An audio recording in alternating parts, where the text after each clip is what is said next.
Welcome to Bird for Joy, a show about discovering all the different ways that bird watching can bring joy into our lives. I'm Candilynn Fite, your gracious host and fledgling birder. Here at Bird for Joy, we focus on listening and watching the birds around us, being curious and learning what the birds have to teach us about joy, life, and ourselves. So grab your favorite beverage, settle on your perch, and let's get into today's episode.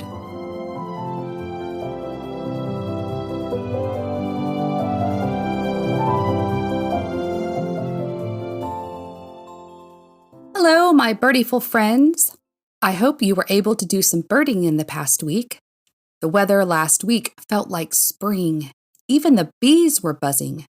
But I know better than to get too excited in February. I'm sure that we haven't seen the end of winter yet. I went on 3 bird walks since our last episode. 2 were with my Chihuahua, Cuff, so they were short and sweet. Our outings are more about exercising him and less about me birding. It seems the moment I pause and ready my binoculars, he knows I've spotted something. And I think he believes it must be something scary because all he does is growl and bark. But I still manage to observe the birds who aren't bothered by a yappy pup.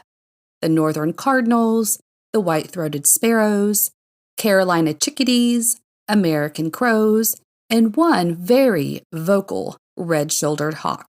My 3rd bird outing this past Friday, I opted to leave my pup at home. Even though it was 8:30 a.m., I set a clear intention. I wanted to see an owl. Now, setting intentions while birding isn't something that I normally do because I don't like to be disappointed when my goals aren't achieved. But I thought, what the heck? Why not? So I set out into the woods near my home. After about 20 to 30 steps, I'd stop, scanning the trees around me, paying particular attention to any hollows or tree cavities. 15 minutes into my walk, I heard the distinctive call of a barred owl nearby. It sent shivers of excitement up my spine. I followed quietly in the direction of the call. Now, from previous experiences with barred owls, I know that they've already spotted me before I spot them. And at least the ones that I have encountered, they're usually perched on a lower limb or one midway up the tree. I reached the area I think the call came from and stilled, turning slowly, searching the branches until I saw 2 dark eyes staring at me. I was close, a little closer than I had intended, about 25 or 30 feet from the owl. Mesmerized, I froze. I didn't want to spook it and send it fleeing from its roosting spot.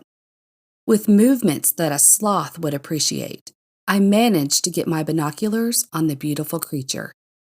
We studied one another for a few minutes, and then I began backing up, 1 step at a time, until I was far enough away not to startle the bird before I turned and headed home. If you've ever been in the presence of an owl, you probably know how I felt. If you haven't, let me try to explain. It's like being in the presence of something magical and mystical. It feels like I've been gifted something extraordinary. Owls are powerful creatures, and they exude mystery and wisdom. I can't help but feel immense gratitude, respect, and awe when I see one. Maybe I need to rethink my birding strategies and set intentions more often. Now, to follow up last week's episode about how birding can boost the mood and the ever-cheerful species, the pine siskin, I wanted to share about another bird species that can bring a smile to your face, the cedar waxwing. Oh my, they are gorgeous birds. They're medium-sized birds with plump bellies, sleek, smooth plumage, and a crested head. I love their black masked faces. They're highly social birds that flock together, dining on fruit and berries. Although cedar waxwings are considered songbirds, I'm not sure that I would consider their sounds very song-like. A large flock of cedar waxwings descended upon my backyard last week. I heard them before I spotted them with their high-pitched, whistling sounds, which sounded like hundreds of shrill crickets. It's why the collective noun for them is an earful or a museum. The flock landed in one of our oak trees, nearly covering the entire canopy, diving in and out of the branches in a wild frenzy. Now, of course, because it's a deciduous oak tree, the only leaves on the tree are the mistletoe clumps. They were devouring the white berries of the mistletoe. I watched them for nearly 30 minutes and was able to witness a characteristic that they're known for, berry passing. Several of the birds were passing berries to one another from beak to beak. I'm not sure if they were mated pairs or possibly siblings. Of course, it's too early for any type of mating ritual between pairs, so it could have just been a friendly gesture, or helping one another break down the berries, seeing as how they swallow the berries whole. Either way, the behavior was very adorable to watch. See what I did there? Very adorable. The cedar waxwings also don't appear to have any personal space issues, like some other species of birds do, and instead portray the sweet personality trait of the mourning dove as they sit close, huddled together. As soon as they stripped the mistletoe berries from the clumps on the tree, the flock took flight, heading for its next berry destination. Well, that wraps up today's episode. Join me next week when I share with you a unique and unconventional way of birding. Until then, I wish you a joyous and birdiful week. If you are enjoying the show, I would love it if you would follow or subscribe, rate, review, and then let others know about the podcast so we can continue to build a community of like-minded birders. A big shout out to composer Jonathan Boyle for his cheerful show music called Plucking Happy. The spoken lyrics were written and read by me, and the full version with lyrics will follow this episode. Until next time, stay chirpy, my friends, and get outside, feel the sun upon your face and the wind in your hair, and bird for joy's sake. Bird for joy's sake, when you're needing more, a new beginning, feeling lost, alone, or blue, go into nature. Stroll to the melodious tunes of birdsong. Let it refresh your soul, fill your heart, lift your spirits. Yes, bird, for joy's sake. Witness the winged wonders, flitting, fluttering, playing hide and tweet. Is there anything else so sweet?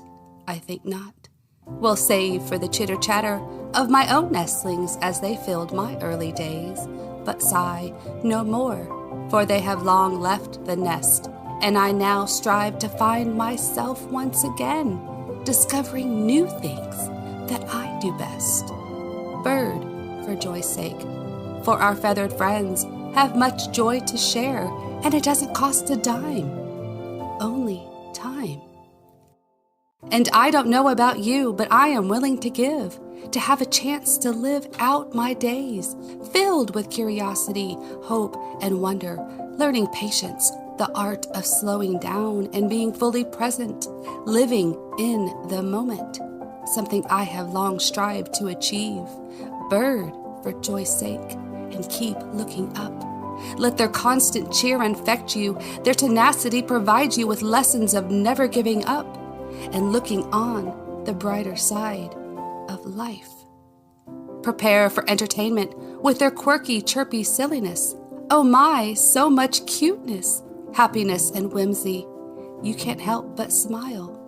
And suddenly you'll discover worries cease, frustrations fade, chaos calms, and troubles melt away like snow in the spring.